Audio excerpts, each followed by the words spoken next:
Hi friends, அஸ்ஸலாமு அலைக்கும். இன்றைக்கி நம்ம கடைகளில் கிடைக்கிற உருளைக்கிழங்கு சமோசா எப்படி செய்கிறதுன்னு பார்க்கலாம். அதுக்கு நான் ஒரு அகலமான பாத்திரத்தில் 1 கப்பு போல் மைதா மாவு சேர்க்குறேன். நீங்கள் பாதி போல் கோதுமை மாவும் பாதி போல் மைதா மாவும் வேணும்னாலும் சேர்த்துக்கலாம். டேஸ்ட்டு நல்லா தான் இருக்கும். ஆனால் நான் இன்றைக்கி மைதா மாவு மட்டும் தான் சேர்த்துருக்கேன். 1/4 ஸ்பூன் அளவுக்கு உப்பு சேர்க்குறேன். 1 சிட்டிக்கு அளவுக்கு ஓமம் சேர்க்குறேன். ஓமத்தை நல்லா கொஞ்சம் கசக்கி விட்டுட்டு சேர்த்துக்கோங்க. 2 ஸ்பூன் அளவுக்கு எண்ணெயும் சேர்த்துக்கிறேன். சேர்த்ததுக்கப்புறம் இதை ஒரு தடவை நல்லா கலந்து கொடுத்துக்கலாம்.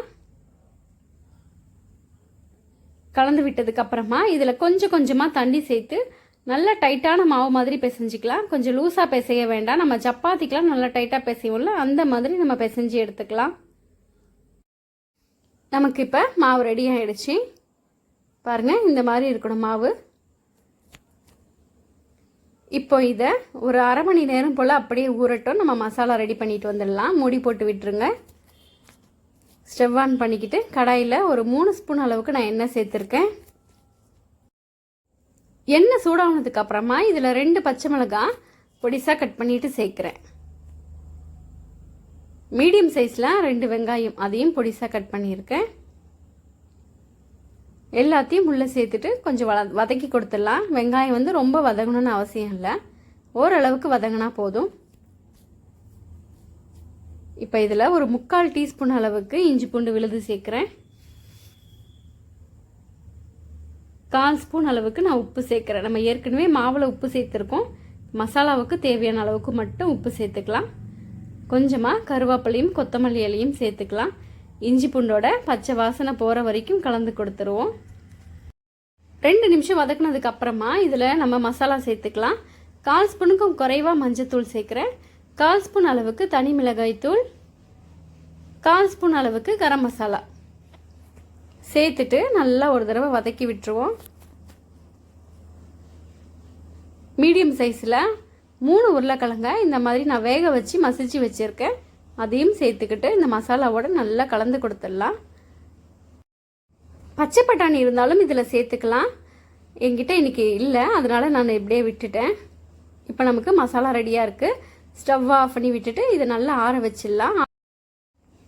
இப்போ நம்ம மாவு பக்கம் போகலாம். இப்போ நமக்கு மாவு நல்லா ஊறி வந்திருக்கு. இன்னும் ஒரு 2 நிமிஷத்துக்கு இதை கை வச்சு கலந்து கொடுத்துடலாம். மாவு கொஞ்சம் சாஃப்டாகட்டும். நம்ம பூரிக்கெல்லாம் உருட்டுற மாதிரி உருண்டை பிடிச்சி வச்சுக்கலாம். இப்போ பூரிக்கட்டை வச்சுருக்கேன். பூரிக்கட்டையில் கொஞ்சமாக மாவு வேணால் சேர்த்துங்க, ஒட்டாமல் இருக்கிறதுக்கு. எண்ணெயெல்லாம் சேர்க்கக்கூடாது, மாவு இருந்தால் சேர்த்துக்கலாம். நம்ம பூரிக்கெல்லாம் எந்த அளவுக்கு மெலிசாக தேய்ப்போம் அந்த அளவுக்கு நமக்கு தேய்ச்சிக்கணும். ரொம்பவும் மெலிசாக இருக்கக்கூடாது, சப்பாத்தி உருட்டுற மாதிரி மொத்தமாகவும் இருக்கக்கூடாது. நம்ம பூரி போட்டு எடுப்போம்ல, அந்த அளவுக்கு இது பாருங்கள், அந்த அளவுக்கு இருந்தால் நம்ம கரெக்டாக இருக்கும். இப்போ நல்லா தேய்ச்சி விட்டதுக்கப்புறமா இதை நம்ம கத்தியால் 2 துண்டாக போட்டுக்கலாம். பாருங்கள், இப்போ இப்படி ஒரு மடிப்பு, இந்த மாதிரி ஒரு மடிப்பு மடிச்சோம்னா நமக்கு கடையில் கிடைக்கிற சமோசா மாதிரியே இருக்கும். இப்போ இதுக்கு நம்ம மாவு ஒட்டுறதுக்கு கொஞ்சமாக மைதா மாவில் தண்ணி கலந்து வச்சுருக்கேன். ஃபஸ்ட்டு இந்த மாதிரி மடிச்சுக்கிட்டு இந்த மேல் பாகத்தில் இந்த மாவு நம்ம தேய்ச்சி விட்டுக்கலாம்.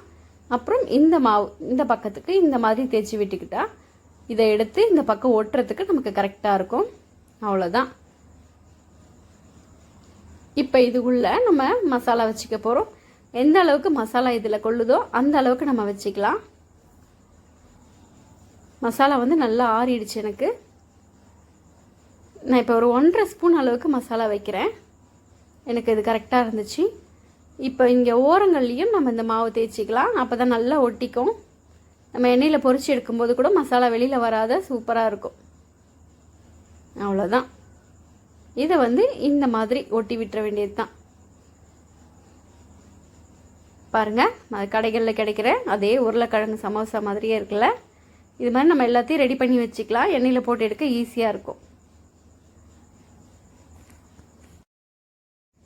இந்த மாதிரி நீங்கள் ரெடி பண்ணி வச்சுக்கிட்டு ஃப்ரீசரில் இந்த மாதிரி நீங்கள் ஸ்டோர் பண்ணி வச்சுக்கலாம். நல்லா ஒரு பாக்ஸில் போட்டு வச்சுக்கிட்டா ஒரு 2 நாள் கழிச்சு கூட எடுத்து நம்ம பொரிச்சு கொடுக்கலாம். சூப்பராக இருக்கும்.